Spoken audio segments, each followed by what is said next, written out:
반드시 산 정상에 올라 무산들의 자금을 보리라. 두보가 태산의 풍광을 본 감회를 적은 시 망학의 마지막 구절입니다. 두보의 초기 작품으로 29세가 되던 해 첫 번째 과거에서 낙방하고 천하를 주유하다 태산에 이르렀을 때 지었습니다.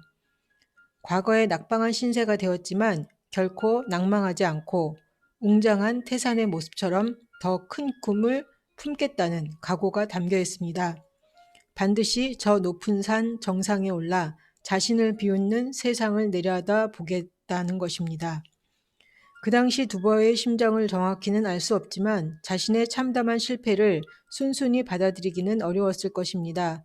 만 권의 책을 읽고 신의 경지에 이른 것과 같은 글솜씨를 자랑하는 사람이 정작 과거에서 그 글재주를 인정받지 못한 현실을 수긍하기란 쉽지가 않습니다. 무언과 권력의 입김이나 세도가의 개입이 있지 않고서야 어떻게 자신보다 실력이 훨씬 못 미치는 사람들이 합격할 수 있단 말인가? 이런 의문도 품었을 법합니다.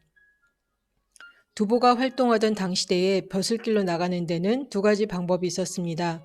권력 있는 세도가의 자녀들이 추천에 의해서 등용되는 음서제가 있었고 보통 사람들이 응시하는 과거제가 있었습니다. 하지만 과거제 역시 공정한 심사 절차를 거치기보다 권력자들의 입김에 좌우되는 경우가 많았습니다. 시험지의 이름을 가리지 않고 공개하는 등 엄밀한 제도적 장치가 뒷받침되지 않으므로 그 공정성을 보장받을 수 없었습니다.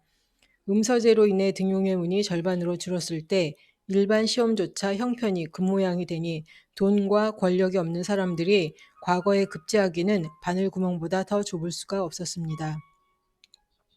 결국 두보와 같이 탁월한 인재들도 과거의 문을 뚫지 못해 좌절하고 방황할 수밖에 없었습니다. 인간에게는 어려움을 이겨낼 근성과 용기가 있습니다. 사람에 따라 정도의 차이가 있지만 누구나 가지고 있는 의지력이 있습니다. 하지만 그 의지력이 발휘되기 위해서는 조건이 있는데 그 일이 공정하고 정의로워야 한다는 것입니다. 만약 자신이 처한 어려움과 고난이 공정하지 못한 경쟁과 정의롭지 못한 뒷거래의 결과라고 한다면 사람들은 좌절하게 됩니다. 자신의 힘으로 이겨내기 어렵다는 절망에 빠지기 때문입니다. 흔히 어려울 때 해결해주는 사람이 리더라고 합니다. 하지만 아무리 뛰어난 리더라고 해도 세상의 문제를 모두 해결할 수는 없습니다. 단지 솔선수범의 정신으로 행하고 엄정하고 정의로운 처신을 하며 공정한 경쟁의 장을 펼쳐준다면 부하들이 진심으로 믿고 따르는 리더는 될 수 있습니다.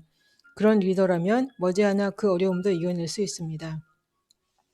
이 명구절은 중국의 지도층들이 상대방의 결례에 대한 꾸짖음을 담아 언중유골의 한마디로 주로 사용하기도 합니다.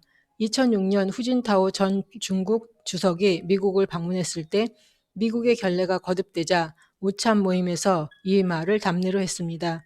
비록 지금은 미국이 세계의 중심으로 교만하게 행동하지만 언젠가는 미국을 압도하고 말겠다는 뜻을 담아 했던 것입니다. 물론 후진타오의 정확한 본심을 알기는 어렵습니다. 하지만 강대국 미국 앞에서 당당하게 이 말을 할 수 있는 배포가 부럽기는 합니다. 사회생활을 하다 보면 다양한 상황에 처하게 됩니다. 대부분의 경우 의전과 예법에 의해 정당한 대우를 받지만 때로는 알게 모르게 부당한 처우를 받기도 합니다. 이때 쉽게 감정을 드러내거나 흥분하게 되면 중요한 행사를 망치게 되는 결과를 만들 수 있습니다. 하지만 무조건 인내하고 참는 것이 바람직하진 않습니다. 특히 의도적으로 폄하하려고 할 때는 가만히 있는 것이 오히려 상대의 의도에 말려드는 것일 수도 있습니다.